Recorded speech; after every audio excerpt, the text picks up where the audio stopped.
and welcome to Early Childhood Ireland's podcast.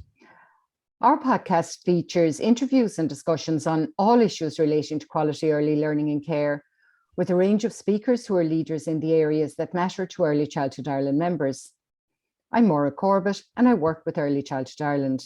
And in this episode, I'm delighted to be chatting with Sharon Skehill.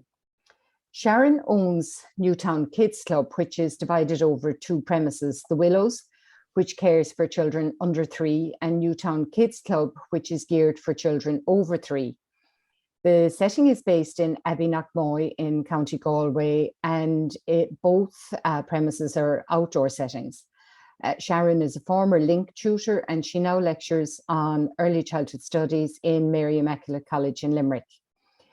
So following on from previous episodes with Professor Laura Lundy and Anne O'Donnell about the National Strategy on Children and Young People's Participation in Decision Making, and then our last conversation with Kathy Steenson and Breffney Cusack about how they involve children in a meaningful way in the decisions around food and menu planning, I wanted to talk to Sharon today about how children's opinions are sought and acted on in her setting across all age ranges. So Sharon, you're really welcome. I'm looking forward to our chat today. Well, thank you for having me, Maura. So Sharon, to start off, can you tell us a bit more about yourself and your setting, please? Lovely. Well, I've been working in the early years for about 15 years now. And I suppose we kind of gradually developed towards more of an outdoor ethos to the stage now that the Willows, which is the preschool, that's kind of considered fully outdoor registered service with TUSLA, and the under 3s then that they will be outside maybe 50 to 70% of the time as well, those younger children. And it was really, I suppose, inspired by a lot of I suppose being actively involved in research and wanting to develop our practice as well. So I was lucky enough to go on a couple of study visits with Early Childhood Ireland over the years. So I've been to Norway, and that was a big changing point for me to really see, how children, it was so, not that it was easy, but there was an ease about the provision there, and that it wasn't about managing a crowd of children. It was just that even with large numbers of children, everything seemed to just slow down. And this notion now of that slow pedagogy, it like the outdoors just suits it so much.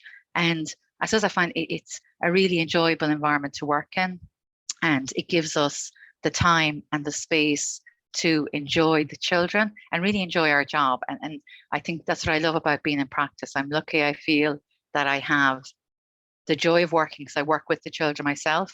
In the preschool, I work with the older preschool groups, and as well as obviously managing and overseeing.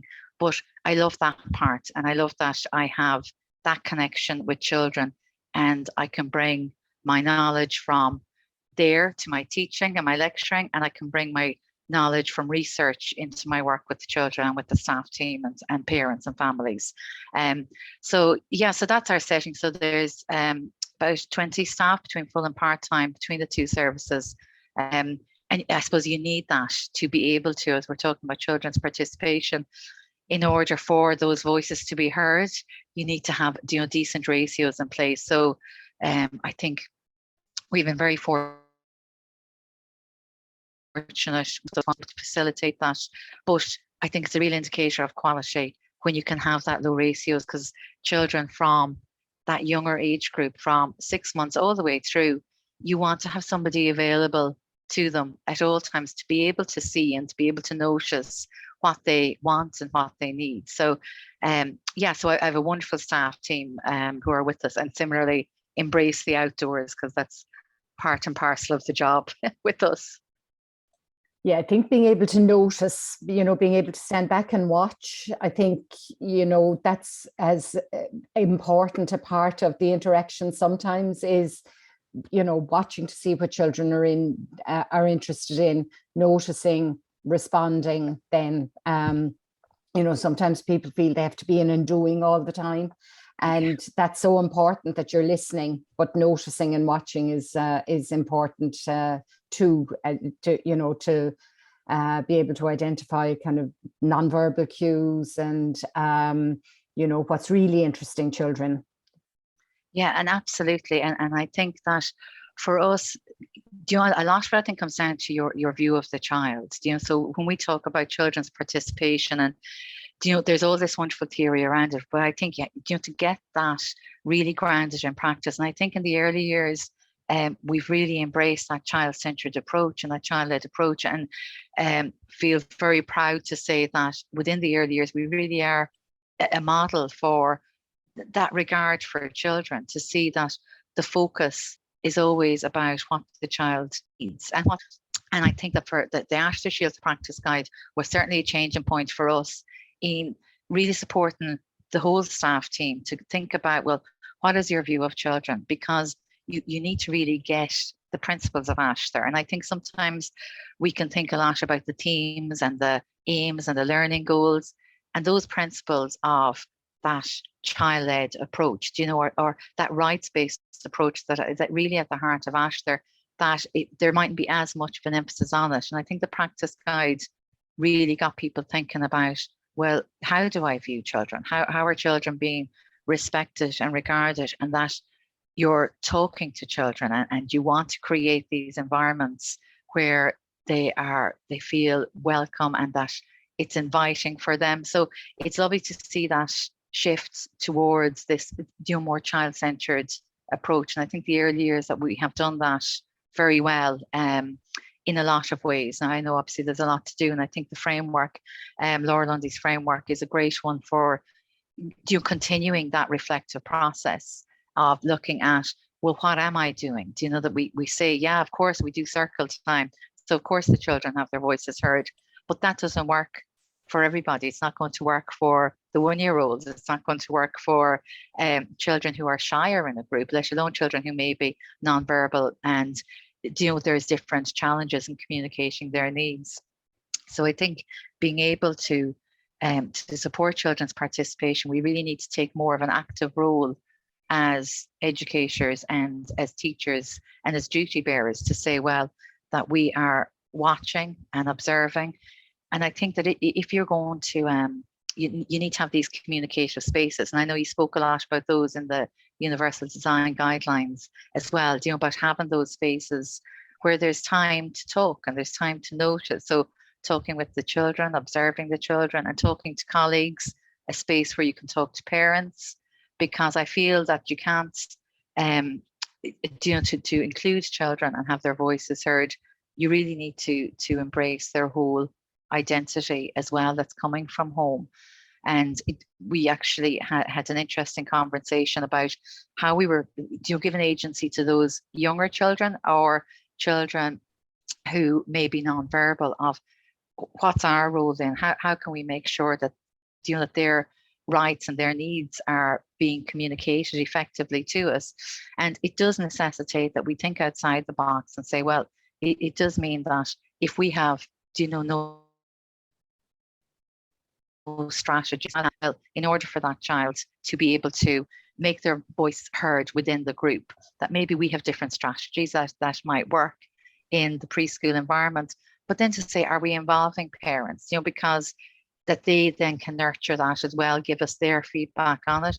And so there's more of a team approach. And I think that's something that we've tried to talk about, of how we're sharing our professional knowledge with home and how is home contributing to that. So that's how we are trying to facilitate children's participation. That this is what Brofenbrenner is about, isn't it? That whole approach that we're all working together so for children who can't verbally tell us what they want or what they need, and to help them to be able to do that in practice, I think is very important.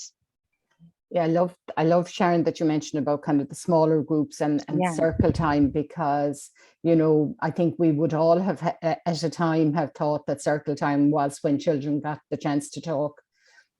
But when you think about the length of time that a circle time in a preschool where there are 22 children maybe, if every child gets 2 minutes, that's still 40 minutes, which is, a completely unrealistic time for children to sit and listen when they should be playing and being active and expressing their views in other ways. So kind of the smaller communicative spaces that you mentioned is a much more appropriate way really to give children that voice and audience that that Laura Lundy talks about in the Lundy model, isn't it?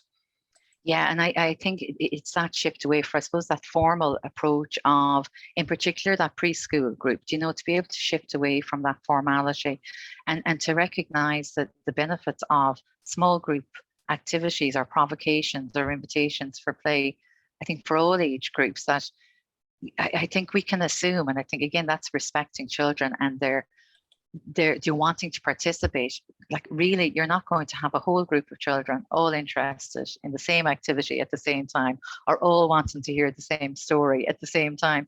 So to have small groups, and again, I do think it comes back to having that, like the communicative spaces, means that there could be all these different interest areas in the rooms or in the outdoors.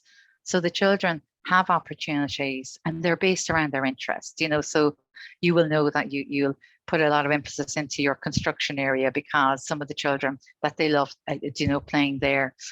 But it means that if children are engaged in purposeful play in different areas, it means then that you can facilitate that small group session where you can have those lovely chats with the children and hear what they have to say, regardless of what age. So whether that's the observations with the babies, and that you have that lovely quiet and the slow interactions with them.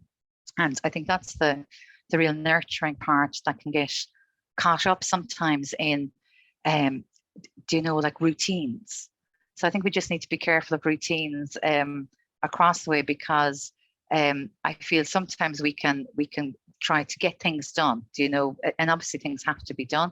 But I think when we look at our environment and our staffing ratios and so on, to be able to just slow down a bit, to be able to talk to the babies and know that our role, that nurturing role is so important, whether it's with the 1-year-old or whether it's the 10-year-olds, have that conversation, or that they know there's a space. I think that's the important thing, that they know there's a place where they can go and there's a person there who's going to be listening and that you can respond. And now it's not always the response they want. We may as well, that sometimes it's not possible. But I think that for all of the children, it's the ideas, I suppose, for the baby who maybe doesn't want to come in because they're, that initial transition in, but that we are the audience who is, kind of saying, okay, well, what do they like doing? I wonder if we could have like a water table set up there, because we know that he loves water play, and that he could have a slow transition in. One could stay for a little while in the outdoor classroom with them. So you're hearing them in different ways. For the older children, that you're similarly able to, have a discussion and let them know that, we're willing to hear what you want to say, and we'll meet, a happy medium. So at least they feel, I think children know they're not always going to get their own way as such in that environment, because it is group care. But to say that we can then plan out, going, well, we'll go to the Astro and play football on Wednesday, and then what we'll do today is, what this other group of children want to play, or whatever it is. But I think the fact is that if they know that they are part of that decision-making process, and again, it just makes things easier across the way. If children feel they're being heard, it's easier for them, and it's easier for us. They just feel more valued. And you mentioned at the start about, observing in Norway the kind of the ease. While you said it wasn't easy, there was still an ease and a relax. And I'd agree with you, having been in Norway, there was just that natural flow that happened outdoors. And I was thinking of it again there when you were talking about the small groups and how influence and audience can follow naturally in play, which is much more authentic really than kind of noting things down and planning how you can give the influencer the voice afterwards. It's much more authentic to kind of have it happen in the moment, and there's maybe less likely to be upset then, particularly with those younger children. But absolutely, and I think again that if you are attentive to observing the children and their needs, and their wants and their interests, and the environment reflects that, it just means that the children are content. And it's lovely and I think it keeps us all motivated because we have a real purposeful role in we can provide for the children, how we can continually support them. So, so like, for example, if the babies, if they're interested in water play, of what we can do to see them get excited, then when you add another element to that, if you add bubbles to that or adding cars or whatever it might be, but to see then how you can use that opportunity to get them interacting, so you're promoting their development and their participation because of making those connections, that there is a real informed pedagogy behind what we do. That children are supported in their participation, because for children to develop those access strategies, that's our role to help them to do that and to know that their voice matters and they can have an opinion and they can express that. And I think in particular, like I said, in the outdoors, there isn't that sensory overload. That the children can have the space and they can have that sense of calmness. And there's, I suppose, a lot of the theory, around our connections with nature. And I think the children really do need that, and as well as, like, I know there's a more of a emphasis now on outdoor play, but I really don't want it to be just about minimizing infection. It obviously does that, but there's such richness in the curriculum in the outdoors for all age groups. And again, I think it's valuing that play-based curriculum, emergent curriculum that is based on the children's needs, but they learn so much. Like all of ours would have an interest in like literacy, numeracy, scientific concepts, and it's all through this play-based approach. It's not through any formal instructions, but it's more about this lovely, easy way, even from the babies. Like, they're learning about volume and capacity because they have their water tray with the different size containers, and then you can add language to it and add opportunities for exploration. But again, it's making sure that we are that the curriculum is based on what they want, what they need. And I think it's lovely that we can add different elements to it, because sometimes, as people say, well, they're not interested in, or how would they be interested in a particular thing?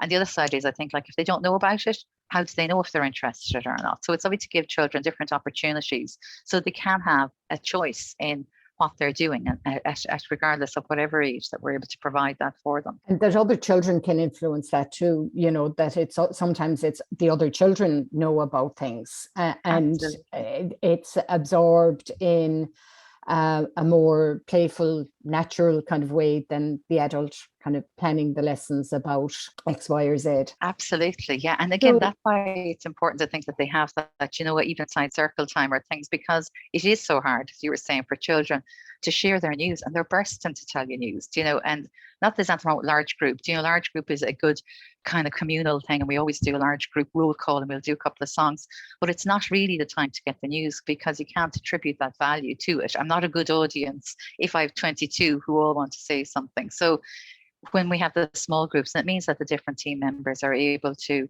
talk to the children, and that it will lead on to different ideas and activities. For example, one of the team members actually had a lovely gardening book that was being created in conjunction with like grandparents and parents, these ideas from home. And the little boy this term actually had sent in pressed flowers he had done with his grandparents, because it was something that we had started during a nature walk, and it all just kind of went from there. But just involving home and the children's active participation with people who are important to them, for us to hear that as well. Yeah, it's that partnership with you mentioned about the outdoors, not just being a place where risk of infection is lower, which has become kind of the focus naturally enough over the past nearly 2 years.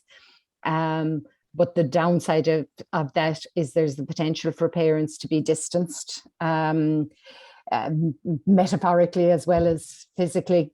Yeah. And it's finding those ways of still valuing that time and including the feedback from home, and then feeding it back to home as well. So it's keeping all those strands going in a very active, participatory ways.